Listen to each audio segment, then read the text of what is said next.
need to do is give you permission for you to be you. Oh my goodness. When you know who you are, you'll know what to do. That's amazing. This moment, you've been waiting for this your whole life. Oh my goodness, I wish I was in the same room because I just want to hug you. You can't fix a problem using the same thinking that created it. And by the way, beautiful, you didn't do anything wrong. Thank you. Your show is not a show, it's an experience. What do you do, Stephen? I'm the universal courier that's been sent to answer your doubt. Thank you. What the heck is happening right now? And it's happening live. My life's about the gift I've been given to make you the gift that you are. Ready cameras, studio standby. Video is ready for live. If I enter your life, it will change. Start investing in the world called your dreams.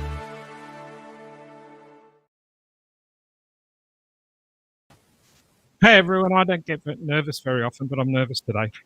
Welcome to Inspiring Insights. I'm here with a decided guest and a very good friend of mine, Andre Alfonso. Hey Andre, how you doing? Hey Steve, hi everybody watching. I'm doing exceptionally well, very excited, a little bit nervous too. Yeah, well, I don't get nervous ever, but I am a little bit because Andre's got some really cool stuff that he wants to share with us. Everyone, every single time I actually engage and interact with anyone, every single time, I have a view. Let me go for a walk here. Let me go over here for a sec. Everyone, every single time I engage with someone, whether it's Michelle, who's got a special circumstance, 10-year-old daughter, I don't have children, but I reflect on the discipline, the compassion, the structure she has in her life. Katja in the Netherlands, for example, also has children, but she's an artist. I look at her creative intuition. With Andre, one of the things I've always respected with Andre is the way that he actually conducts himself, the way that he actually lives his life, the way that he actually looks after himself after his medical circumstance and some of the physical stuff that he's been through, and he'll talk more about that. So my number one message to everyone, don't just discount because someone's a parent and you're not, someone's married and you're not, someone's older than you and or younger than you. Take the helicopter up and ask yourself, what is that person? What are some of the principles? What are some of the values? What are some of the character that they display that I could use for me? One of the reasons I'm really nervous, but I am rarely nervous, but a little bit nervous today is because I admire this man because of the determination for him to repair a health condition he had. And he's a few years older than me, but one of us looks older than the other on the show. Let's do some masterclass right now, everyone. Let's do some masterclass. Because all we need to do is give you permission for you to be you. Oh my goodness. My life's about the gift I've been given to make you the gift that you are. That is amazing. Wow. I want to say right from the get-go, this show is about mental health, but Andre and I are in no way here to talk to you about mental illness. They're two very different things. When we speak with Andre in more detail, we'll cover that. But let me be really clear, everyone. We're talking about the issues around mental health, especially around some of the impact of what's been happening in the last 12, 18 months around the world. We are not claiming to be experts on mental illness because we're not. So I just wanted to make that really clear. So we're going to head into the first section of Masterclass Season 2 style. Every cloud has a silver lining. Every problem hides a promise. The pandemic is not the first thing we've done together. Regardless of race, colour, culture, creed, gender or sexual orientation, being human, our humanity is the first thing that we've done together. Our humanity has always impacted us across all generations, just as this pandemic is impacting all of us as one. Together, our humanity shared way beyond any pandemic, this one, those previous, or the inevitable next one. As we are all being impacted together, affected together, isolated together, grieving together, we are also discovering a new norm together. We are allowed to embrace a silver lining at this time, a silver lining of a unique generational opportunity. So what is that unique generational opportunity? What is that? Statistics from a Verizon media report said that 87% of people today have in some way experienced anxiety, isolation, burnout, some type of financial stress, grief, caregiver stress. In addition to that, 86% of the managers that they surveyed said that the last 12 months has actually enabled the conversation, the taboos, the loathing and the hiding around mental health to no longer be something that we don't talk about openly. 70% of teams are approaching their managers about the 87% experiences that they're having, and 70% of businesses have no process, particularly around structure, language. How do you speak to someone about mental health? How do you speak to someone about anxiety? And they don't have the confidence, therefore, to actually speak in that way. So what does all of that mean? 8 out of every 10 people you will interact with, pass in the street, meet, play or do business with, 8 out of every 10 will have been affected, are affected in some way. And when our humanity is impacted, affected, isolated, in grief and in the discovery of the new, we humans speak, we share, we explore our curiosity, we seek help, validation, we seek compassion. So how does a human being seek compassion if we're wanting to share? If we're wanting to share, how do we do that? We tell stories. And Andre runs a company that actually talks about executive presence and teaches the concept of stories. Very, very quickly, everyone, and this will play into what we've talked about in terms of mental health in the next section of the masterclass that's about to play. A story is based on your struggle. A story is based on your success. A really great story is in that moment of switch, that moment of transformation. That moment, let me come to the main screen and say this, that moment, because people don't want to know how much you're struggling, they've got their own. They don't want to be told how great you are. They want to know what caused for you, whoever's in the background, you need to mute your microphone. They need to actually, not you, Andre, they need to understand this whole concept of what am I struggling with? What is my success? What's the switch? And a lot of the conversation we're going to have with Andre is what was the switch when he went from having a successful career and health to then struggling, and I'll let him tell the story. What did he switch? What did he do? And too often in the mental health issue right now, people are giving a shopping list of what's happening.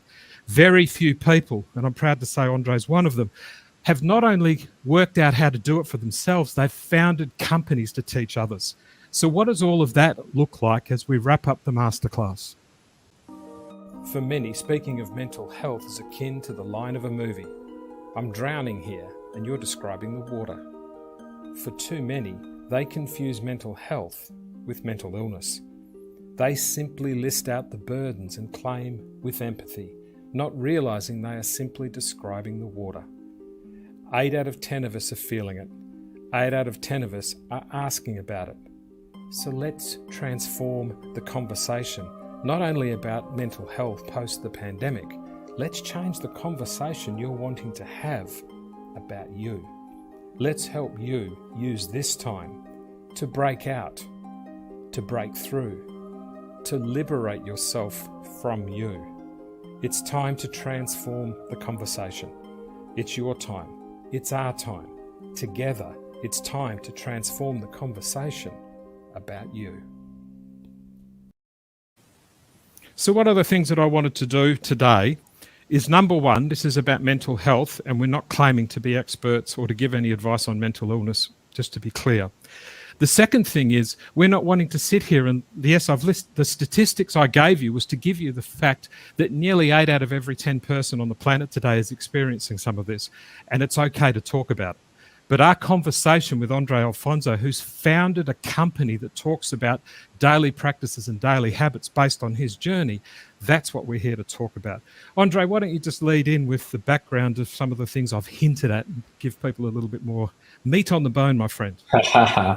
Okay, so I guess my story, Steve, and just trying to make it really, really short, is very successful career.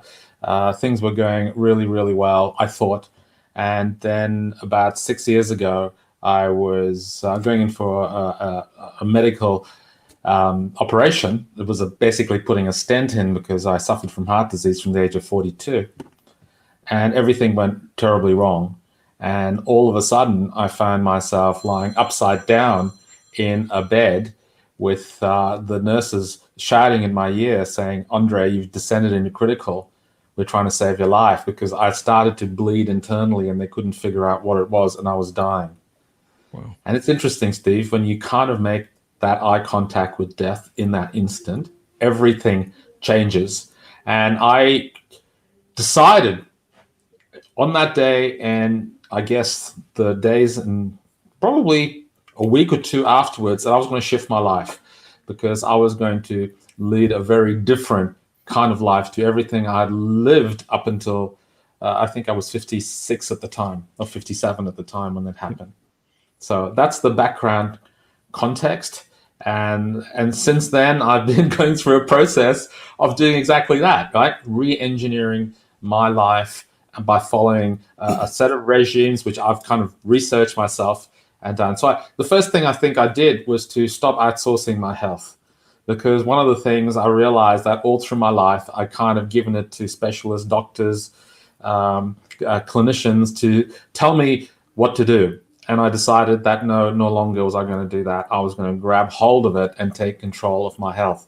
And that journey over the last 6 years has been amazing, because so much learning, so much stuff has come up with me that it's very exciting. That's the background, Steve. Does that kind of set it up? It does. It does. One thing I just want to go to here, just in terms of a story, which is really cool.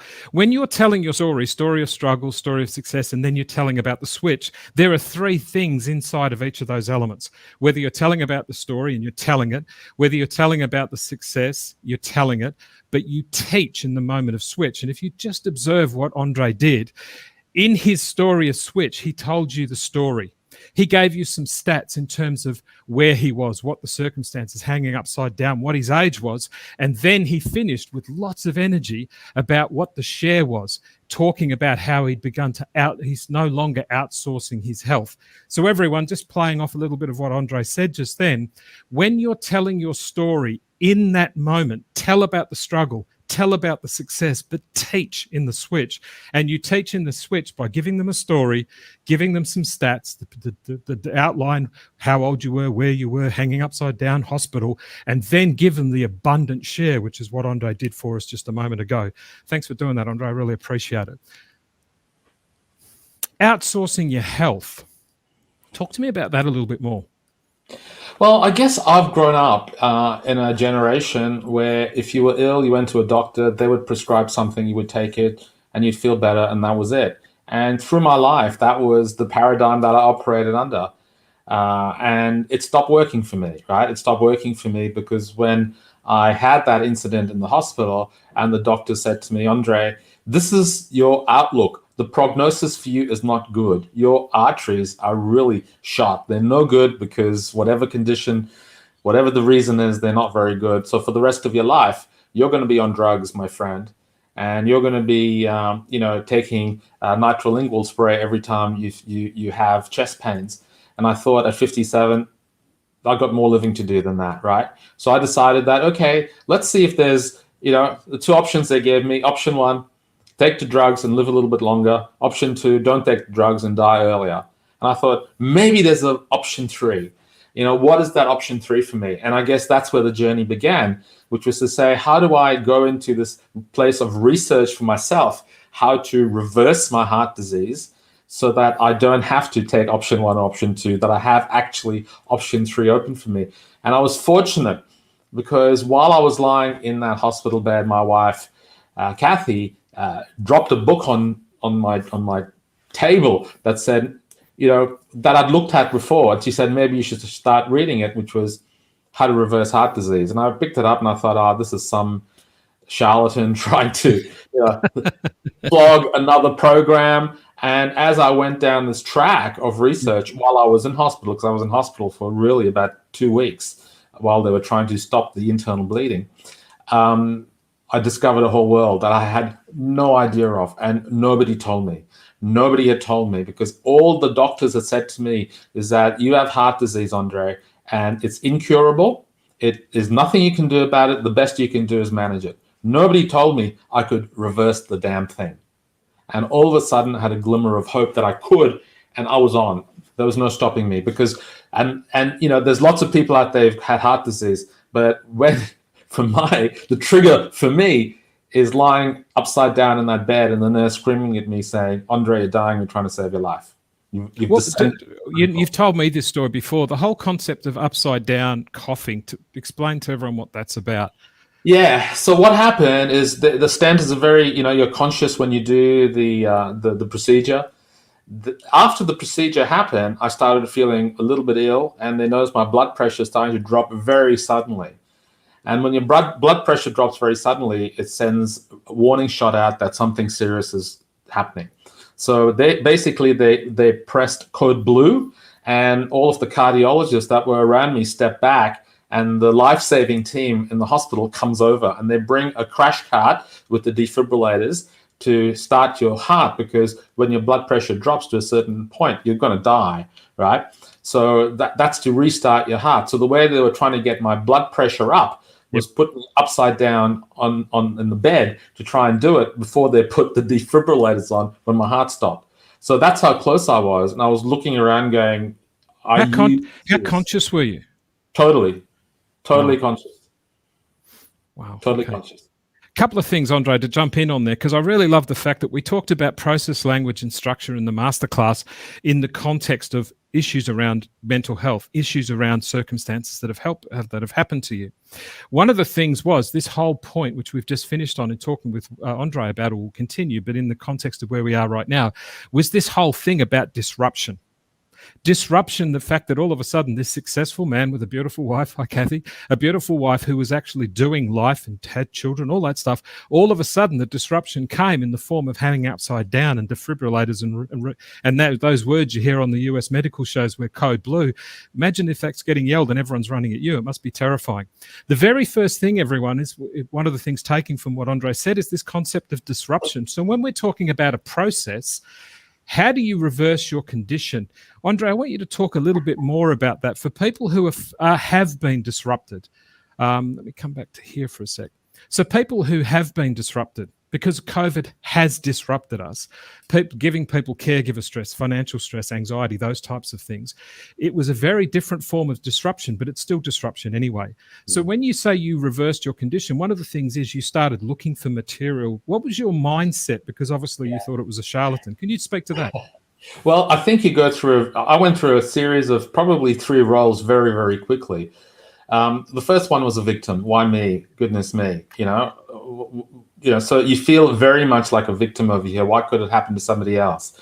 And I've got no hope. But that didn't last long. And you go from victim to survivor, which is like, oh, at least I didn't die, and that's okay. And I think a lot of people get stuck at survivor, or some people never get past victim, right? Yeah. And I kind of, because of my family and my children and all the people I love around me, I kind of went to the next level, which I call being a navigator, which is how do I navigate my way out of this condition? So that's what and it probably happened within a day or two, Steve. It wasn't for me. Some people it takes a lifetime, and other times it has taken me a long time. But in that instance, it was very quick for me to move from that, because a lot of my friends came to me and were in hospital and were saying, "Hey, Andre, it's about time you took it easy." Down. Yes. It's about time. Yeah.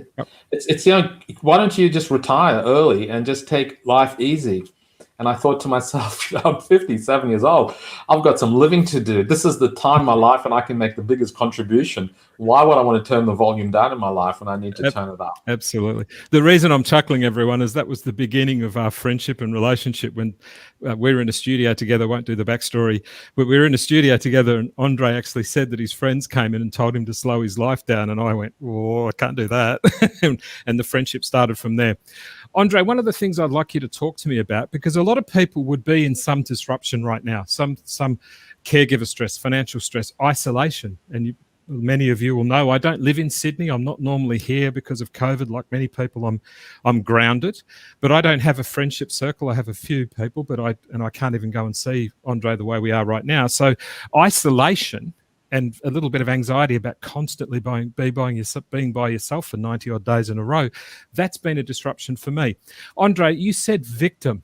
Can you just talk to me very, very quickly? what were some of the triggers that got you out of victim? And I know you did it quickly and you mentioned them, but if we're talking to someone out there right now who's been disrupted with financial stress, anxiety, whatever it might be, their businesses are heavily impacted, and they're feeling a victim based on what's happened, how did you make the journey from victim to survivor? What were some of the triggers? And you mentioned family, but what were some of the things that triggered you to break out of victimhood that perhaps could help with others?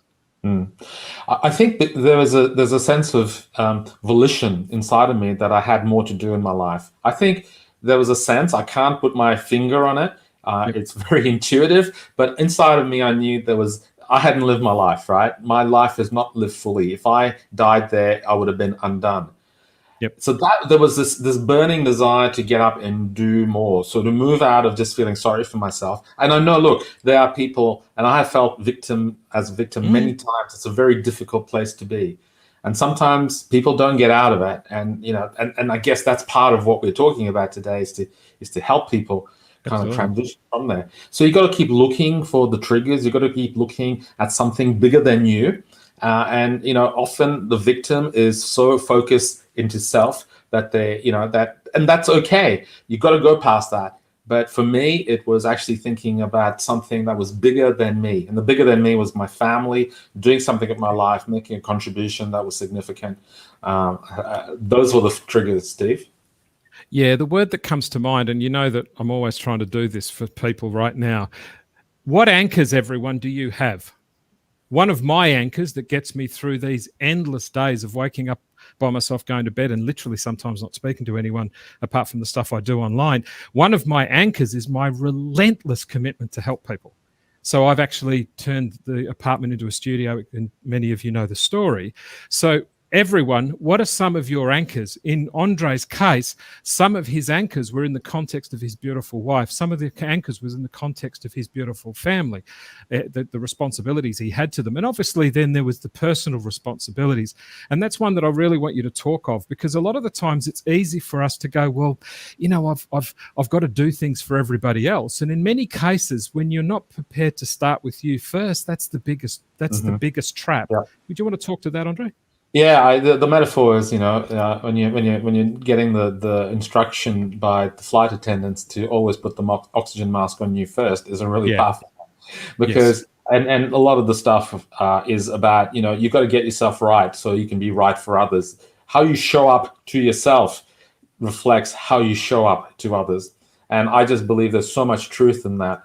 Otherwise, you're faking it, and then that's not going to go anywhere.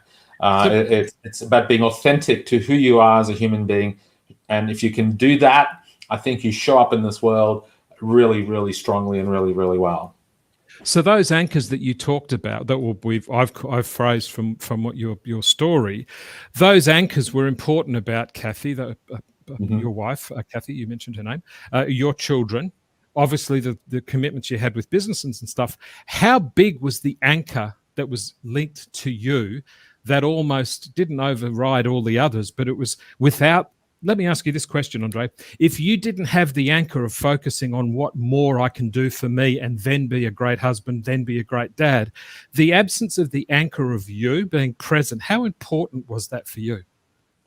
Critical in terms of, in terms of just being here and being an observer as to where I was, as opposed to being sucked into the maelstrom of victimhood. You know what I mean? Yeah. It's about being able to almost have an out-of-body experience and look at me and go, okay, Andre, come on, where are you right now? What needs to be done? And it's small steps. You don't actually re-engineer your whole life. You say, what am I going to do tomorrow? What am I going to do next week? What am I going to do after that? So I came up with a plan that just basically said, this is how you're going to survive the next couple of days. This is how you're going to survive the next week. And then we'll take it from there. Okay. So, but it was having that presence, that out-of-body experience where you can just be an observer in terms of where you were, as opposed to just getting stuck into the vortex. Let me just jump on the board and just cover something you've just said. Everyone, when you've had some form of disruption, And it could be all kinds and all manner of things. It might be a health issue. It might be related to COVID and all of the different things that we all know about that. You dive into victimhood, survivor, and navigator. Being told this by someone who was actually getting code blue yelled at him while he was upside down. So this is really, really serious stuff. Your victim is your trigger. Your anchor is everyone. Don't forget about you, because if your anchor's everyone else, which I did for a huge part of my life, it doesn't work. You've got to make sure you're in there. Andre, you said have a plan in terms of the move. So the triggers for anchoring with yourself first and then family, other things, more life to live, took you from victim to survivor. Where did the aspect of a plan fit in for you in the context of this journey from victim to survivor to navigator? Yeah, the plan is really a navigator's plan, right? That's the plan out of it. So that's how you navigate your way out. If you're stuck at sea, you need some way to navigate your way through the storm. So that's where the plan emerged. And it didn't, I'd love to go back. You know, they say the benefit of hindsight, you can always put all the dots together. It kind of evolved over the few months after that. And then it stuck. It stopped.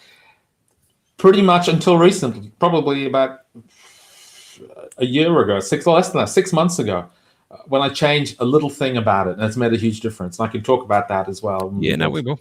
I just wanted, let's before we go to that, because I do want to talk about that, let's just go to this bit and do some summary and pick me up if I get anything here.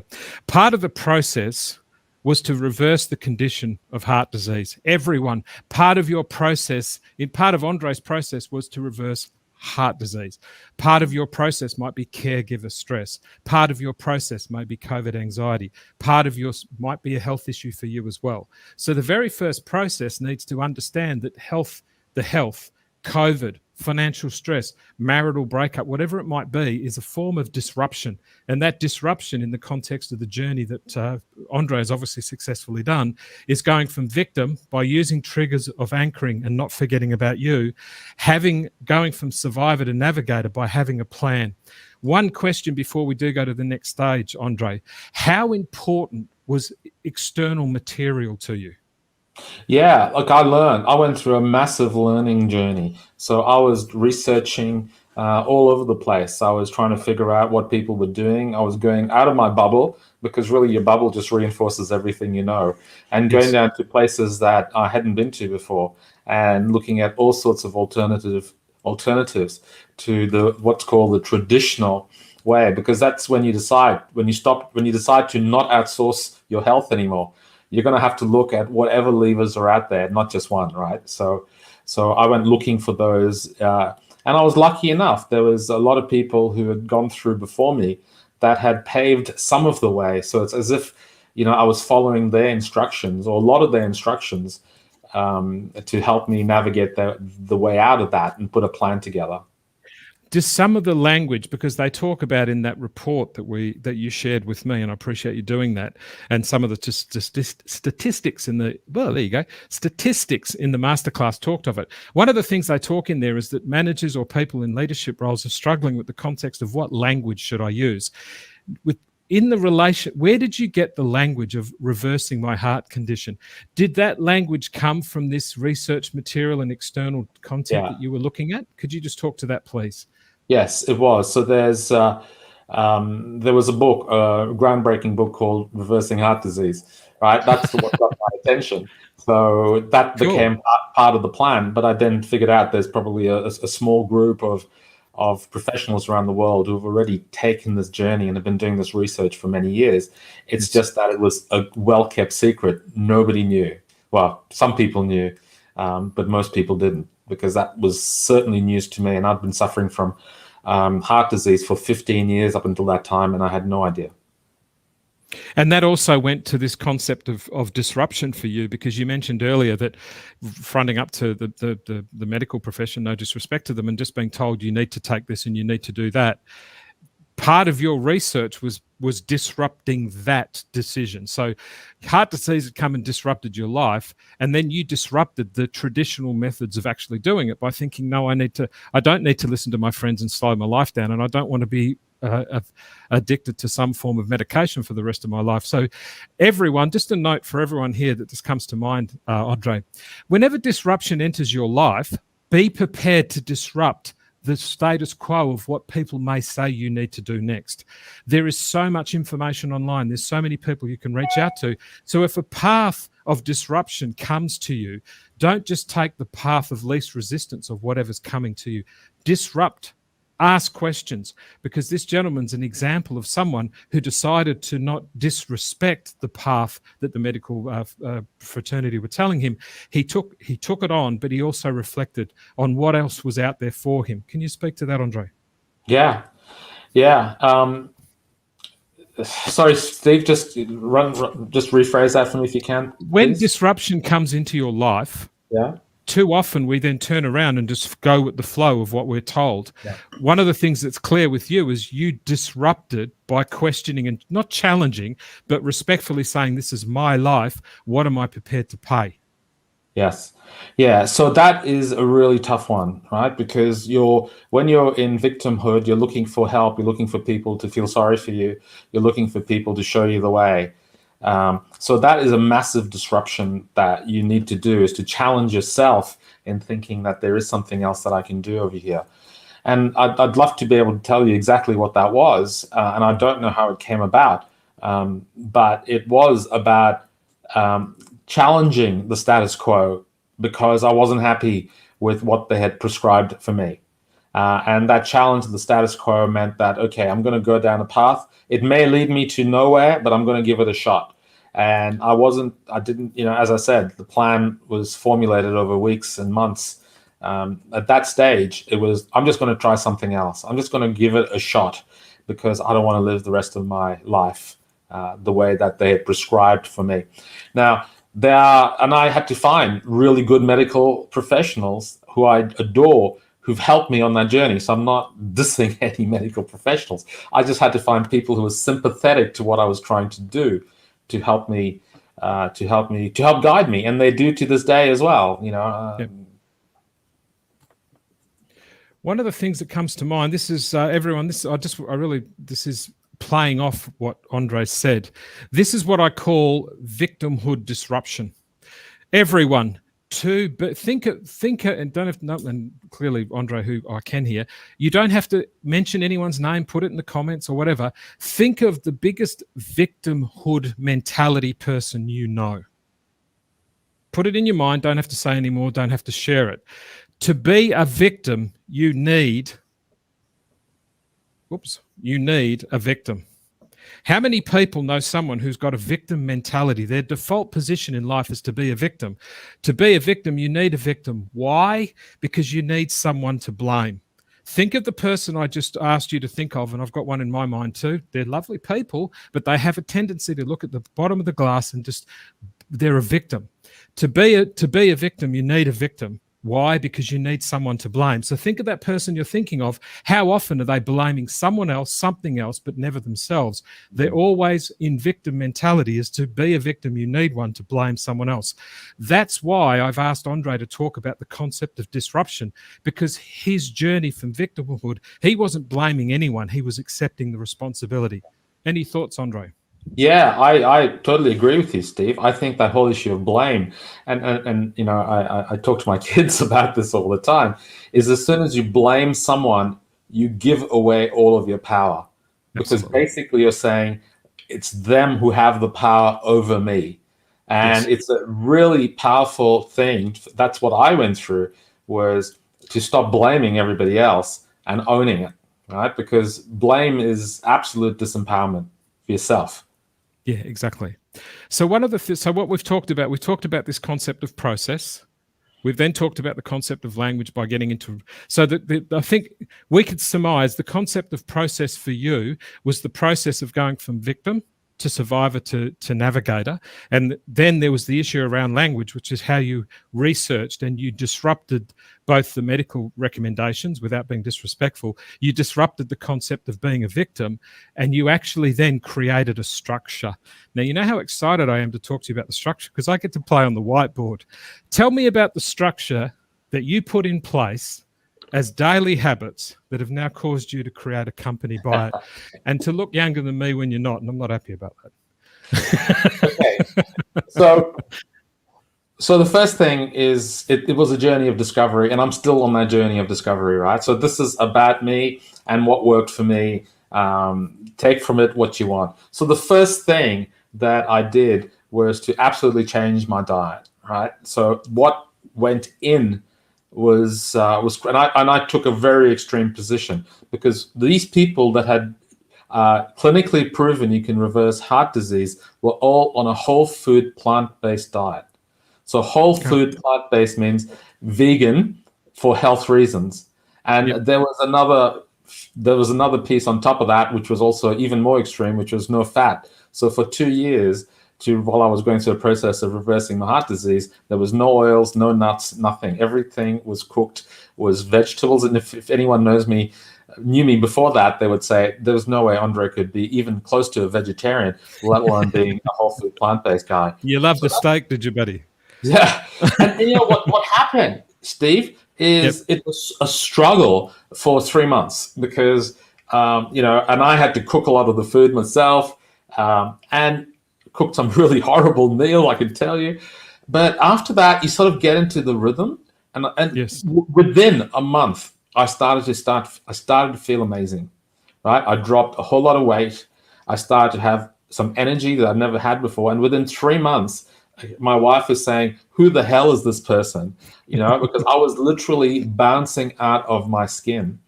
And so diet was a very big part of it. Whole food. So eat green is so my first thing I said is eat green, Andre, and that's like the first action I took. Whole food, plant-based. And along the way, I've discovered, because we're talking about mental health over here, there is so much research that's gone into mood and food, Steve. I didn't realize that the reason, not only was I feeling physically good, but I had so much clarity, so much energy, so much motivation to go and start up companies, was there is a very clear connection and correlation between the food you eat and the mood you get. So mood and food, lots of research. Deakin University here in Australia, down in Victoria, Melbourne, has done a massive amount of groundbreaking research, actually, probably some of the earliest research ever done in this link between mood and food. So yeah, that was the first thing I did. Cool. One of the things that we're going to do, and I haven't mentioned this so far, but we're actually doing 4 shows of inspiring insights that are all around the issue of mental health, and then we're targeting at the end of the month to actually run, or at the end of October, to run an event. So one of the things is, bearing in mind, everyone, let's be really, really clear. We're listening to a gentleman right now who's talking about reversing heart disease. Let's be clear on that. We're not talking about someone who wants to lose a few pounds. We're talking about the guy who survived Code Blue. You must get terrified when you watch those TV shows. The gentleman that survived Code Blue, hung upside down, was told that he was dying, talking to all of us right now about reversing heart disease, not losing a few pounds because you've been hitting the beers during the football finals here in Australia, reversing heart disease. So one of the things that we're going to be looking at is this whole concept of resilient living, which we'll talk more of as this series progresses. The very first thing was diet, eat green, what I'm calling food mood, which is my summary of what you said. What's another high-level diet issue from your perspective, Andre? Under the category of diet, there was eat green, food mood. Is there anything else that bounced out at you from the experience of doing this over how many years now? I've been doing it for almost 7 years. So if I said to you, what are the top 3 things? I know you'd say eat green because you've spoken to me about that plenty of times. You said food mood. Is there another one that jumps out at you? And it could be one of many, by the way. Well, look, I think the whole rabbit hole I've gone down through is tasty. Really, really, I'm a foodie. Right? Yes. So people are looking at this going, oh, God, there's no way I could do that. That's too radical. I'm a foodie. I love food. I love great tasting food. I had no idea whole food plant-based diets were so damn good, because it is revolutionary right now. So I guess what I'm saying, the other side of it in terms of eating green is you get energy, you get clarity, and you get motivation. Those are the 3 things that actually comes out of it. So, I never expected that being on a diet, I was going to be motivated within me to go and open up companies and start new businesses and some of the things we've done together, Steve, as well. Yeah, absolutely. So everyone, just a couple of quick ones I've said here. Number one, again, how do you reverse heart disease and start having resilient living? Number one, diet, eat green, food, mood. And I've said taste stays. For many of us who have not gone down the path of dieting or changing our diet completely to the extent because we haven't had the rather critical disruption Andre's had, is we always assume that, I'll have to start eating a carrot or it won't taste nice. It's interesting that taste stays. There's a whole bunch of other stuff that we'll talk about when we get further on into events and things about what's actually happened as a byproduct of living like this in terms of personally, relationally, professionally. And there's some stuff I know from Andre about that. Andre, what was the second thing? Diet was one. What was the second? So the second thing this adjusted over the period. So I started off by what I call moving, which was exercise, right? So everybody says in the heart and the whole heart condition is you've got to exercise. So I started walking, and I walk about, and I still to this day walk about 50 kilometers a week. I love it. It's become part of my thing. So moving. But the thing I introduced probably along the way was not just move, but move flexibly. Because one of the things I found as I was getting older was I was stiffening up. So move flexibly was adding not just exercise, but also yoga into my regime. So I could physically move, and have the flexibility I needed to go with the energy that I had going over here. So move flexibly was the second thing that I've done. And we know, again, even around mental health, there's so many benefits of yoga and mental health that are being found out right now in terms of chemicals that are released by doing yoga into the brain. So I think, that's been a real discovery for me. So exercise, I figured out I had to do it. Yoga came later. And I think I'm just loving it. So we said diet, we've said move, exercise, walking, flexi. I'm going to call it flexi move. These are not. I'm playing on your words, my friend. I hope you don't mind. Flexi move, which is yoga, and there's a whole bunch of byproducts off that in terms of chemicals and things. Was there a third one on move that jumps out at you over the 7 years you've been doing this? Probably not. I think those are the ones that capture it, Steve. In terms of the moving, how much of this have you been researching around when you move your body? What's happening with the chemicals in your body? Yeah, it's absolutely. So we know that mood and exercise is the other side, right? So when you go to see a psychologist or psychiatrist and you're diagnosed with some mental illness, so to speak, one of the things that people often say to you is exercise. Anxiety, exercise. Exercise is becoming such a critical part of the therapy to deal with mental health.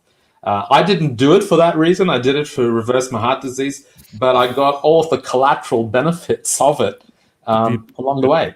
But in the context of the discussion, as I said to, let me come to screen for a sec. As I said to everyone who's listening, whether it's a broken marriage, whether it's challenges with your children, God forbid if it's a loss of a child, which we have some stories of that inside of Zantideha, whether it's isolation, whether it's actually being prevented from doing what you're used to, which is moving around and all those types of things.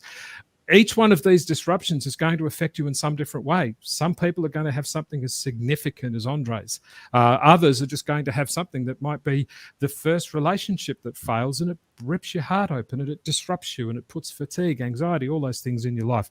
So listen to what I said at the beginning, everyone. When someone tells you their story of struggle, heart disease, their story of success, live successfully as a corporate leader around the world, chairman, managing director, founder of companies, father, husband, all of those beautiful things that Andre is. But it's in the moment of his switch when he was hanging upside down that he's teaching all of us about how to deal with any of those disruptions that come into your life.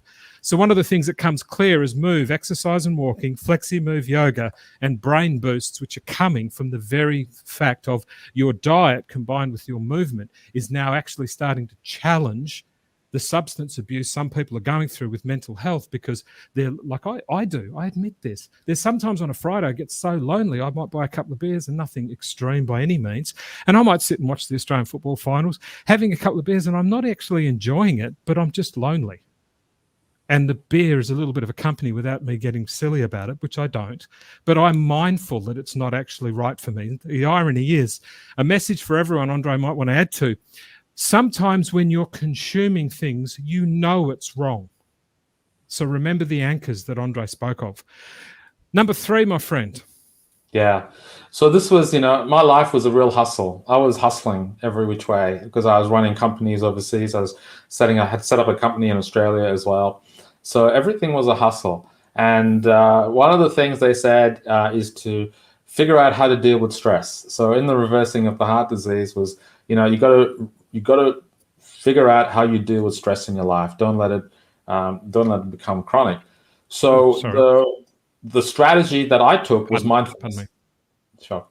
Yep. The strategy that I took was mindfulness, right? So I decided, when I was at university, back in my 20s, I did TM for a while, and I did it because I was, I had a girlfriend at the time who sort of convinced me to go along, and I dropped it after that, and I hadn't touched it.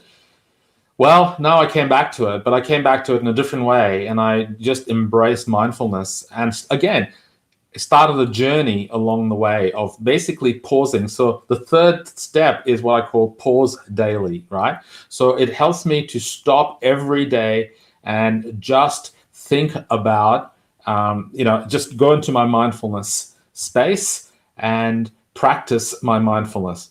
It has been revolutionary for me. In fact, I would say singularly that has been, all of them together is amazing. But mindfulness has just helped me around my own mental health issues, which I was struggling with at the time, about who I was as a human being, how I could show up in the world as an authentic person. So mindfulness has really played a massive part in doing that. So yes, that was that whole business about pausing every day and doing that.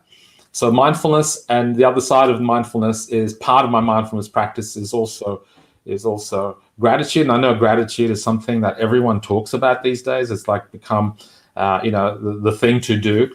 My approach to gratitude is not to be gratitude for everything I have, my family, my kids, I am, but to actually sit back and think about every incident that happened in the last 24 hours, whether it's a meeting with you, Steve, and what I learned from you, or whether it's a lovely meal I had or a great cup of coffee, right? It's amazing how many points of gratitude you have if you just revisit the last 24 hours. And that gives me an amazing release of endorphins, I got to tell you. I come out of that meditation and mindfulness just buzzing. So mindfulness, which is the breathing and observing where you are and practicing that, because it is a practice. And then the gratitude that comes after that, I guess, or practicing gratitude is a really, really, really thing. And the other thing that comes with mindfulness, Steve, if I can just say that, Go. It's what I call self-compassion. One of the things I am learning as we go through, because as you know, I set up a company now called Zantideha, which is all around mindfulness, because it's had such a massive impact on me that I've collected a group of like-minded people from around the world, and we are actually taking mindfulness to people who may not have experienced it before. But the thing I'm learning, even in the last probably 6 months, is this whole issue of self-compassion, forgiveness. It's what you said right at the start is, getting the oxygen mask onto you first. You got to kind of love yourself and feel compassionate about yourself before you can show up and feel really compassionate about other people. One of the things I've taken away, so we've talked about diet. This is interesting. We've talked about diet. We're talking about moving, and we'll wrap all of these up at the close. We've talked about diet. Well, Andre's led us to diet, led us to move, led us to pause. Mindfulness is breathing, gratitude, and self-compassion. And I love the concept of self-compassion. And it goes back to what I said about the disruption and the anchors in that journey from victim to survivor to navigator. One of the things that was really clear in Andre's mind is the whole concept that he had to have self-awareness and compassion for himself, putting the mask on, which he's discovered for us, which is really good. So number 4, my friend. Yeah. So number 4 is a really interesting one. So this is not in really any of the books that I'd read or the research I've done. It's something I came to, slowly over that period.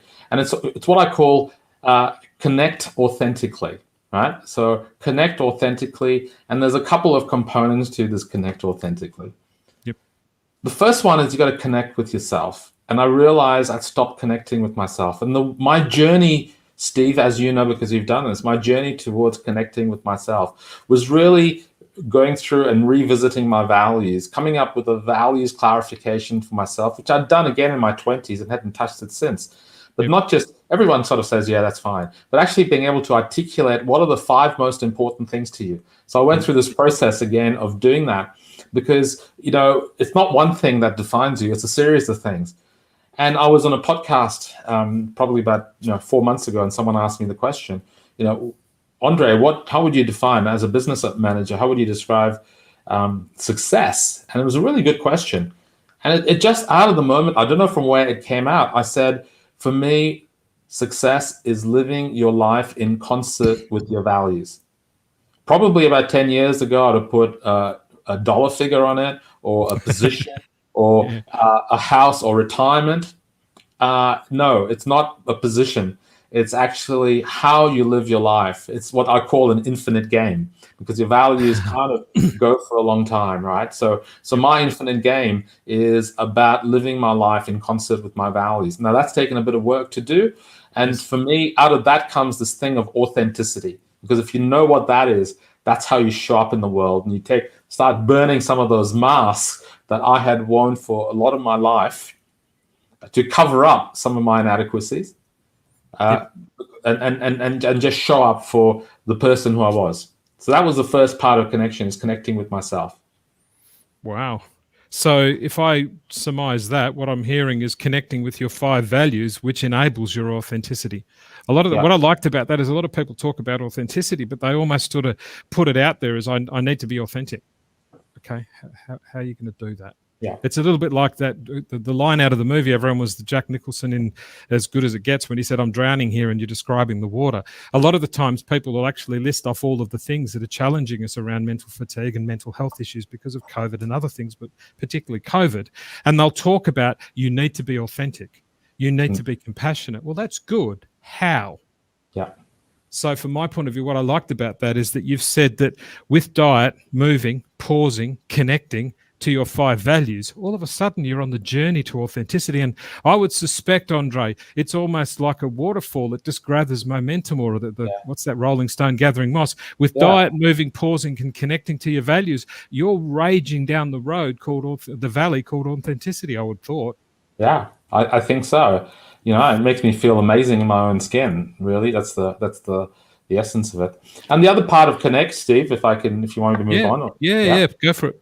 This was really interesting, which was, how do I connect with others, right? And I realized that in terms of the people I associated with, people either added or gave me positive energy, or took it away. What I call psychic vampires, right?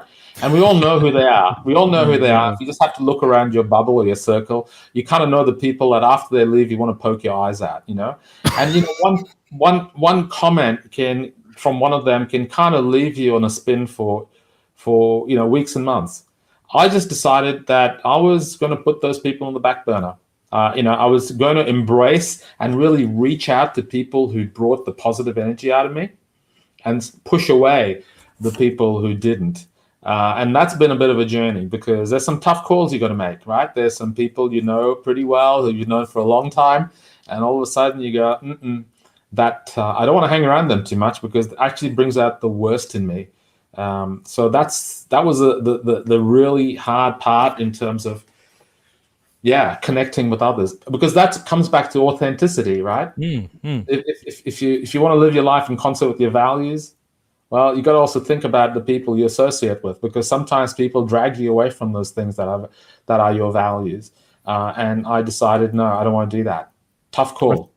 Yeah, and I think the truest form, just the words that come into my head whilst you're saying that, the truest form of contradiction is to be compromising, or it's a little bit like, you're doing the wrong thing. It sometimes. So if you're aligned by diet, moving, pausing, connecting to your 5 values with authenticity, I've actually put it down here, is that you associate and embrace.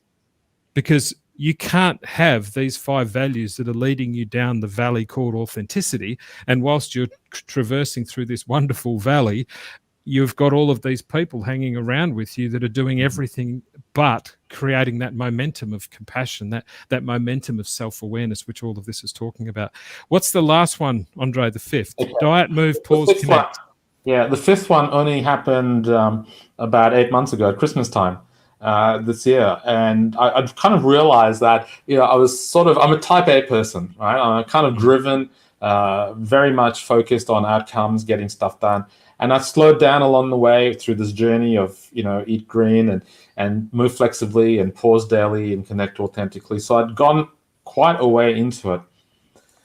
But it was just Christmas Eve this year, and we went out and stayed in town with Kathy, my wife, and 2 of our daughters, not all of them, just 2 of our daughters. Yep. And we had dinner somewhere, and I was walking down there, and I just decided to be goofy because I was feeling really, really good. And I just realized in that moment, again, it was a big realization to me that I'd actually forgotten how to be playful, right? So the last one, the 5th one, which I've only put in this year, and it's made such an impact on me, is to be playful. Because really, if you think about it, we all have a 5-year-old inside of us. You look in the mirror. When you were 5 years old, you looked in the mirror. It's the same person looking in the mirror at 30, 40, 50, 60, 70, or 80. Yeah. But along the way, that inner child has kind of got lost.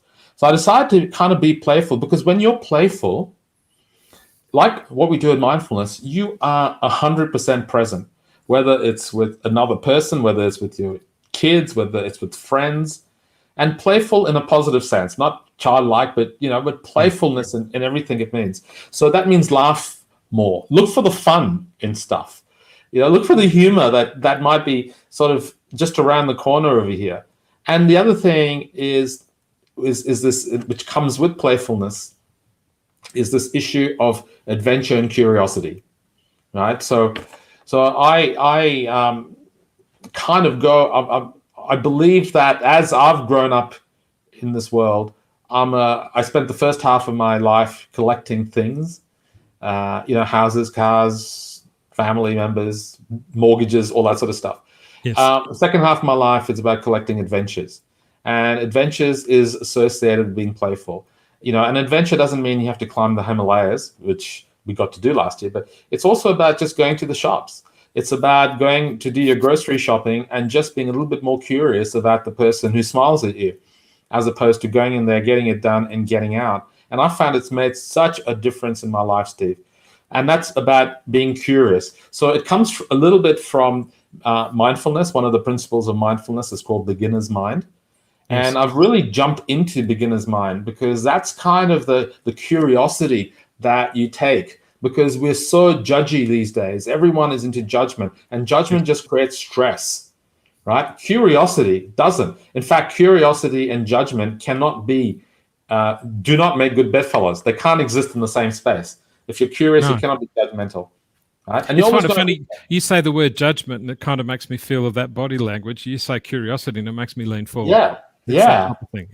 Yeah. And curiosity is such a powerful condition. If we can just be a little bit more curious about what's going on in the world rather than judgy, because right now there is so many divisions happening, and we are either taking sides with one or the other rather than trying to be genuinely curious about what's happening. And I think that in terms of your own sense of well-being, curiosity is such an important factor, Steve. I would sort of underline it, highlight it, bold it up if you wanted to. Yeah, cool.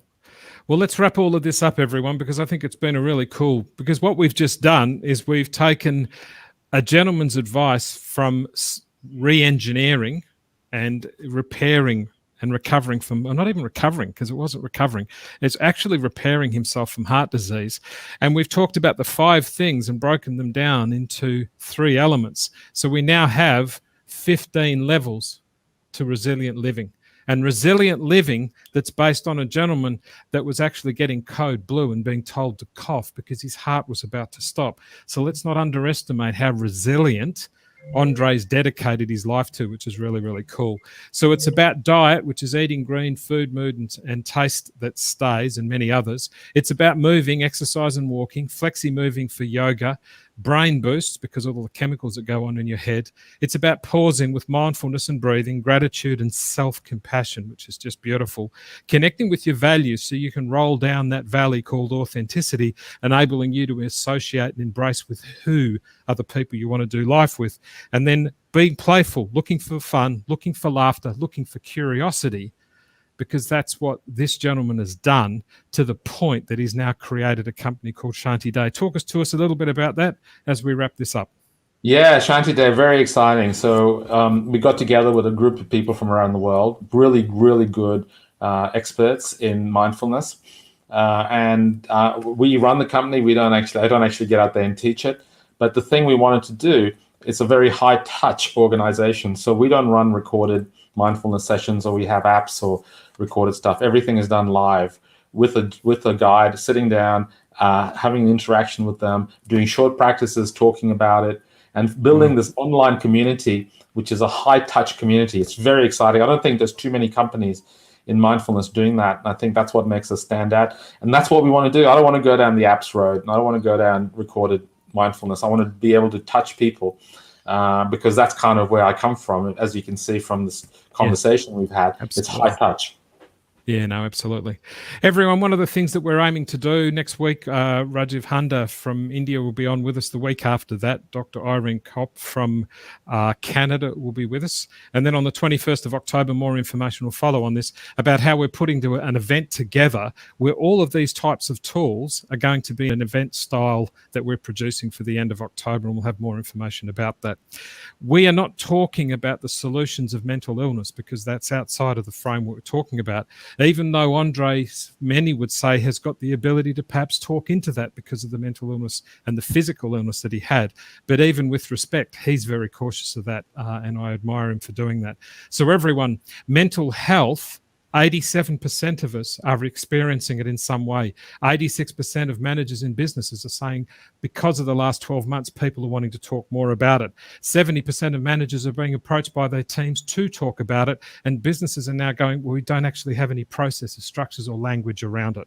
So if you are feeling like you want to share, you want to speak, don't think that the myth, the taboo, and the loathing around mental health is a negative. Never before in human history has every generation on the planet been confronted by what we're doing.